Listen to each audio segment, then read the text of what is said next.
my parents live in suburbia in San Diego, and how many robots would they want? Well, they would want 4 or 5, right? To do the prep for the cooking, to do the gardening, to all these things, and for those prices, yeah, it beats human labor by a long shot. And I guess makes some more humans, redundant or maybe powerful if they can tell the robots what to do. And so where do you come in with this? Are you in the past, you've talked about this, and have you done X Prizes before as well to promote robotics? We did an X Prize to promote telepresent robotics, where you are a human driving the robot at a distance. And that was executed and awarded. But I think the current levels of AI have overcome that.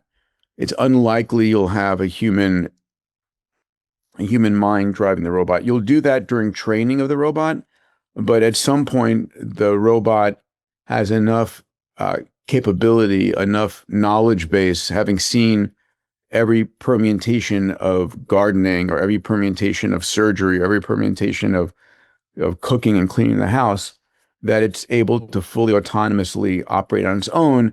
And all you would do is, I hate to use the word prompt here, but it's like, hey, instead of bacon and eggs this morning, can I have my protein shake? And it knows exactly what you mean and how to make it to perfection. Right.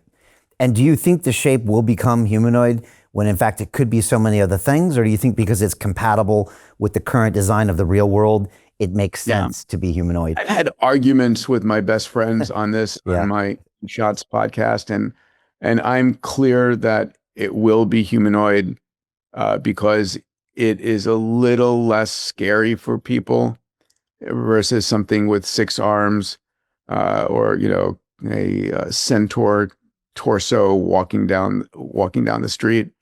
And yes, it can crawl under a desk, and it can reach into a cubbyhole that your hand normally goes into and pull something out. My wife and I were arguing about, I need to replace a very fragile light bulb in the ceiling. And I was like, yeah, but the robot will do that. And she goes, no way. And I was like, yes, it will be able to. And so, it's going to be sequential improvements of how it's eye-hand coordination and the agility and sensitivity of the sensors. But I don't think there's going to be anything that we humans can do that some next generation of robots, is it 10 years from now? Probably, that a robot can't do. Peter Thiel took $500,000 and turned it into $1 billion using the exact same techniques we're using inside the investment club. He met a CEO, his name was Zuckerberg. He pitched him the deal and he said, okay, I'll give you $500,000. Mark went public and sold the shares to people like you. Well, what happened to Peter? Well, he exited and got a 2,300x return. The wealthy invest in early stage companies, folks. The public markets are for suckers. It's a rigged game. By the way, this happens in crypto as well. It's called pre-sale tokens. This is Solana. Does anybody know this chain? They sold pre-sale tokens for 4 cents. And you can see the date on there, April 5th, 2018. Look at Solana today, folks. That thing's up over 1,000x. The media and Wall Street and all these hype people get you to buy the top. Meanwhile, they put their clients in at the bottom and they use you for liquidity to make their clients rich. You can play this same game. You just have to have the financial education and the deal flow. That's it. Will it have human features and hair and eyes and simulated skin? Or does that make it more creepy or less creepy? No, or again, I think that makes it more creepy and throws it into what's called the uncanny valley.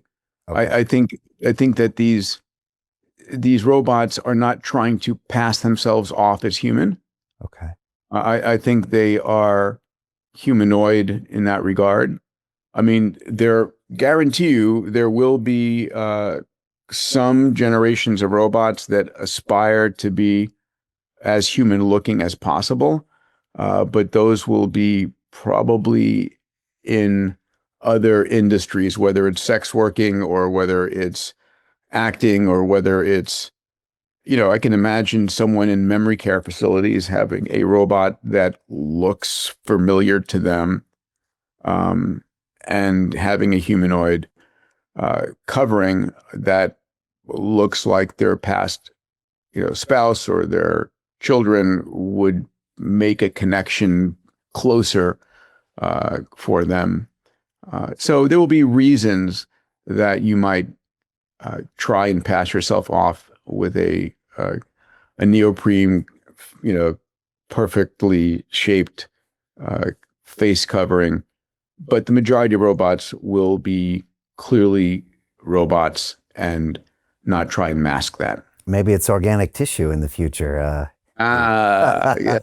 Jim Cameron has prepared us for that dystopian future.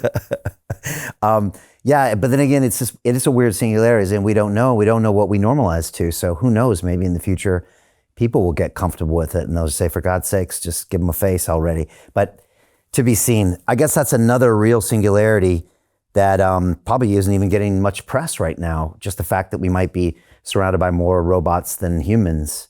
That's another thing to deal with. You used the term correctly, and I just want to take a second to describe that. Yeah. Ray Kurzweil famously wrote the book "The Singularity is Near," and then a follow-on called "The Singularity is Nearer." Not the most imaginative title out there, but when you ask what is a singularity, and it borrows the term from physics, where a singularity has this event horizon out of which light cannot escape. And the way people should think about it is there is a moment in time that I can't predict what's next, that the world is moving so rapidly and there's so many more new inventions and so many new interactions and capabilities and adjacent universes or adjacent business ideas, or adjacent technologies that haven't been created yet, but will be created, that it's a effectively singularity. I can't see beyond that moment in time. And there will be a singularity around every field, because, I can give you a pretty good understanding of where health and longevity is going to be over the 5 to 10 year time frame, but I can't tell you 20 years out. AI, I don't think I can tell you more than 3 years out. Robotics, probably 5 or 6 years out. And so these are these event horizons beyond which, there's so much at play, so many different directions it could go. I wouldn't dare to guess. Hey, I know investing in crypto is scary. It takes a real leap of faith because there are so many scams, rug pulls, and bad actors out there. It's a dangerous business, which is why 95% of people lose all their money.